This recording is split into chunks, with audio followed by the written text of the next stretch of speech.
Isang matagumpay, pinagpalang pagbati po sa inyong lahat ng mga giliw nating tagapakinig, taga-subaybay dito po sa ating pong programang Tinapay ng Buhay.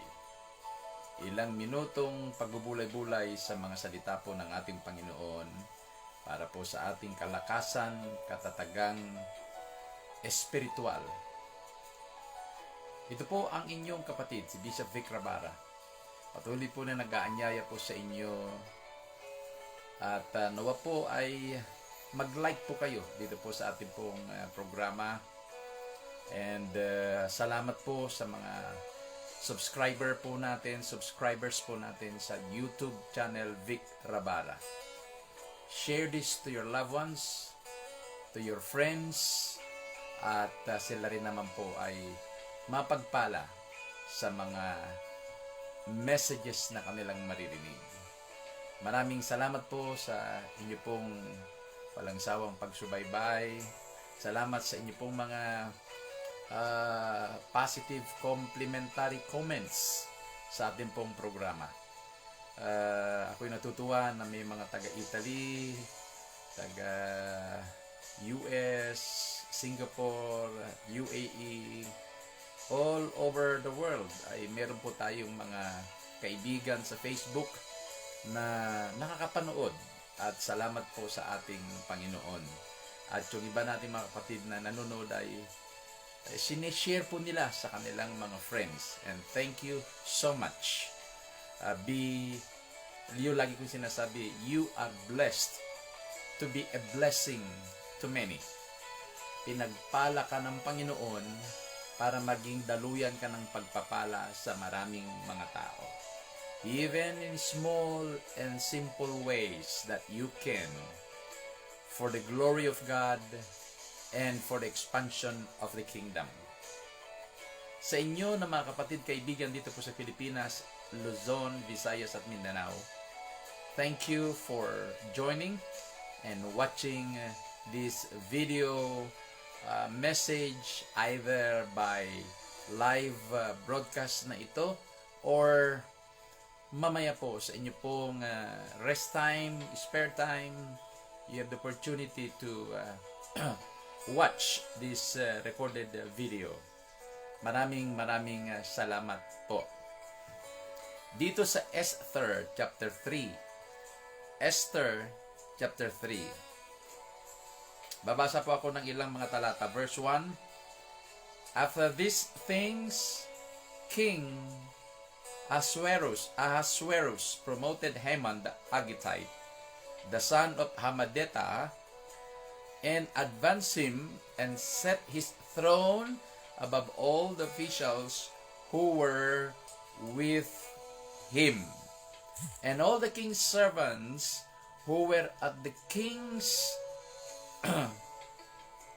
all the king's servants who were at the king's gate bowed down and paid homage to Haman, for the king had so commanded concerning him. But look at this one. But Mordecai did not bow down or pay homage.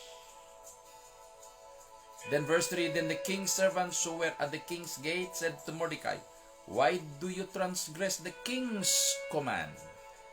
And when they spoke to him day after day, and he would not listen to them, they told Haman in order to see whether Mordecai's words would stand, for he had told them that he was a Jew.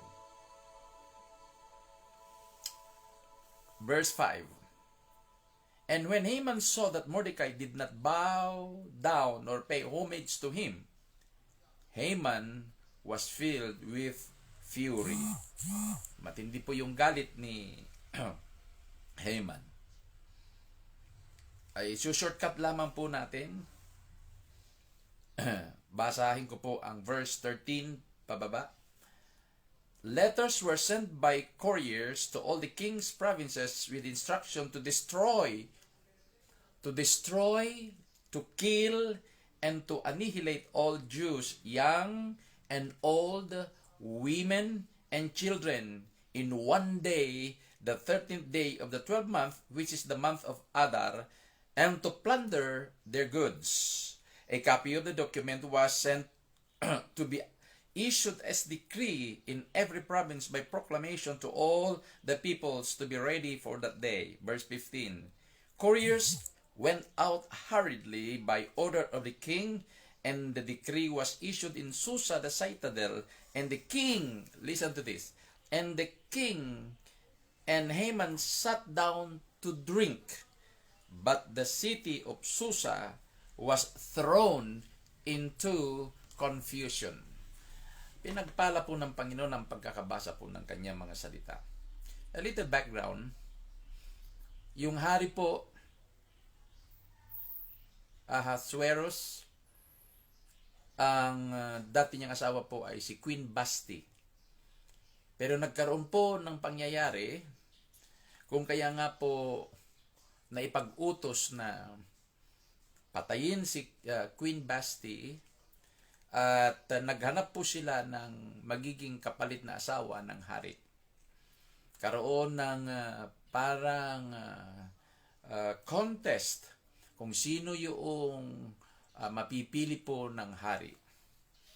At ito ay ikinalat sa lahat ng mga probinsya na nasasakupan po ng Babylonia.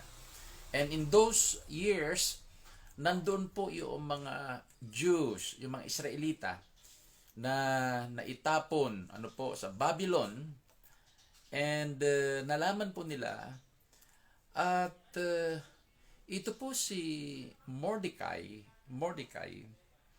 ay nalaman din po niya na mayroon pong paligsahan at pagpili ng hari kung sino ang magiging kapalit ni Queen Vashti. Ito po si Esther ay naulila. Kung kaya nga itong uncle niya na si Mordecai, kinupkup po niya at itinuring niya na parang tunay na anak. Kaya noong dumating yung ganong announcement sa kingdom, ay sinabihan ni Mordecai ang kanyang pamangkin na sumali siya doon. At sumali nga po si Esther, pero mayroong bilin ito si Mordecai na huwag niyang sasabihin na siya ay isang Hudyo. Huwag niyang sasabihin na may lahi isang Hudyo. To make the story short, siya po ang napili na maging reyna instead of Vashti. Hanggang sa paglipas ng mga panahon ay dumarami ang mga Israelita and so on and so forth, hanggang sa ito naman po, ito na. Si Haman ay sa kanyang pagiging magaling din po na military leader ay iprinumot po ng hari. At siyempre, pag iprinumot siya ng hari, dapat ibigay ang karampatang respeto at paggalang. Pero napansin po nila na ito si Mordecai ay hindi nagbibigay ng paggalang sa pamamagitan ng pagyuko pag dumadaan si Mordecai. Napansin ng ibang mga kasamahan po niya na bakit hindi siya gumagalang, hindi siya yumuyuko pag dumarating si Mordecai. Nakarating yan kay Haman. So ito naman si Haman po, dumaan minsan, napansin nga po niya na hindi po siya gumagalang. At ang sabi sa ating binasa, siya po ay naggalit. Fury, yung fury, matinding galit sapagkat hindi siya iginagalang. Hanggang sa gumawa na po sila ng mga istorya, gumawa na po sila ng kung ano-ano para lang sirain. Ito po si Mordecai. Kung kaya nga nagpadala ng letter si Haman sa hari at sinasabing itong mga Israelitang ito ay meron silang sariling batas. Iba yung batas na sinusunod nila. In other words, gumawa sila ng kwento na hindi naman totoo para lang ma-annihilate, mawala, patayin nila at lubusan ng walain ang lahi ng mga Israelita doon sa Babylon.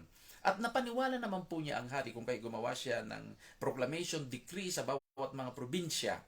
hanggang sa dumating isang araw na yung mga courier, yung mga tagapagdala ng balita ay umikot na sa iba-ibang mga probinsya upang sabihin ang utos ng hari. Pero matindi, nung habang umiikot na po yung mga couriers po nila na tagapagdala ng balita, tagapagdala po ng proclamation ng edict, ito po ang hari, si King Ahasuerus at si Haman, sila po ay nag-inuman. At ang sabi doon sa ating binasa sa last part ng verse 15, but the city of Susa was thrown into confusion.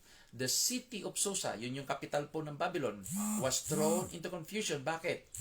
Naghalo na po, malamang, yung saya ng mga Babylonians na lilipulin nila ang mga Israelita. Nandun naman sa Israelita yung kalungkutan, yung marahil pag-iyak, sapagkat nalaman nila na sila ay papatayin sa pamamagitan ng utos ng hari. Kaya, there was confusion. May kasiyahan, mayroong kalungkutan, mayroong sigurong sigaw ng parang tagumpay at sigaw ng pagkatalo o dili kaya ay pagiging malungkot, in confusion. Matindi po ang epekto ng ginawa ni Haman doon po sa mga pangyayaring yon. Kung itutuloy niyo po ng pagbasa ang Book of Esther, ay makikita po ninyo kung ano po ang talagang nangyari. Kung ano po ang naging kahihinatnan ng istorya at kung ano po ang nangyari mismo kay Haman at kung anong nangyari kay Mordecai at kung anong nangyari po kay Queen Esther. So hindi po tayo pupunta doon sapagkat dito lang tayo sa chapter 3. In application in today's contemporary world or in our times, una, napakahalaga na talagang alamin mo kung ano ang talagang kulay mo talaga, kung ano ka talaga. At ito si Mordecai, alam niya na isa siyang Hudyo. Hindi niya ikinahiya na siya ay isang Hudyo. Ano po? Sinabi niya na siya ay Jew.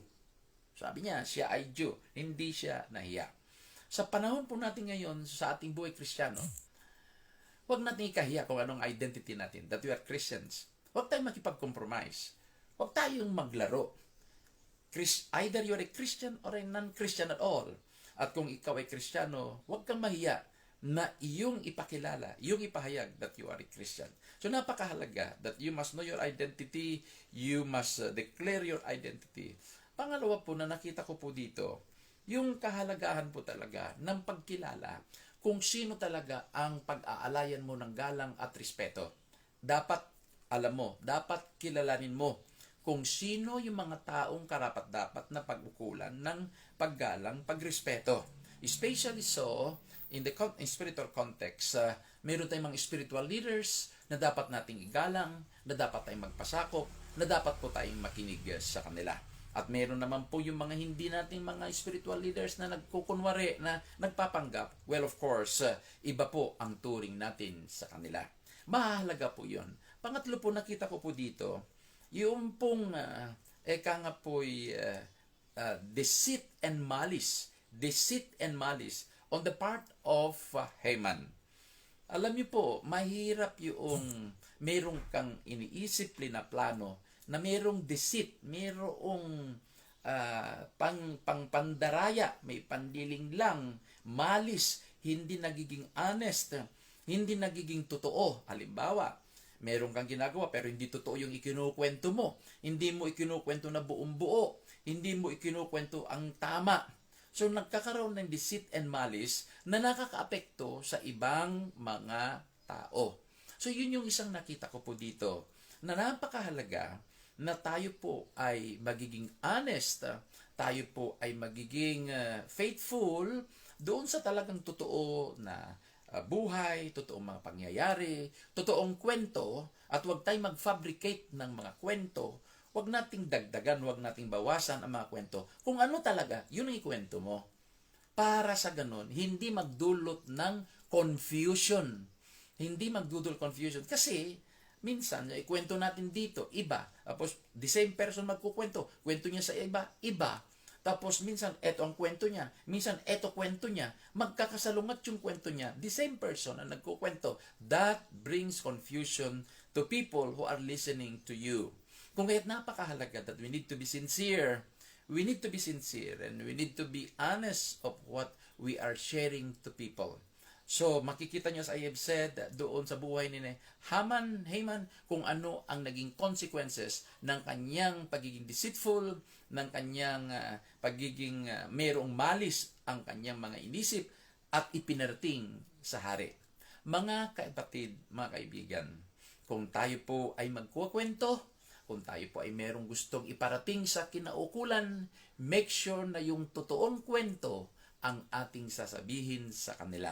Kung meron kang gustong iparating sa kinaukulan, siguraduhin mo na yung mga detalye ay yun talaga. Yung mga details ng iyong ikukwento, yun talaga. Para sa ganun, it does not bring confusion. It does not bring confusion. It is my prayer, my brothers and sisters, na tayo ay sikapin nating makapamuhay tayo ng sincere, with honesty, so that it brings blessing to people who are watching and who are listening to us. Ipagpatuloy niyo po ang pagbasa po ng Book of Esther and you will find kung anong nangyari kay Haman, anong nangyari kay Mordecai, at kung anong nangyari kay Queen Esther. Ito po ang inyong programa, Tinapay ng Buhay. Patuloy na nagpapaalala. Mahal tayo ng ating Panginoon at lagi niya tayong sinusubaybayan, lagi tayong pinapaalalahanan sa pamamagitan ng kanyang salita. And our response is, we listen, we obey. We listen and we obey His commands and His principles. Hanggang sa muli, ito po si Bishop Vic Rabara, pansamantalang nagpapaalam at nagsasabing pagpalain tayong lahat ng ating Panginoon and Shalom to everyone.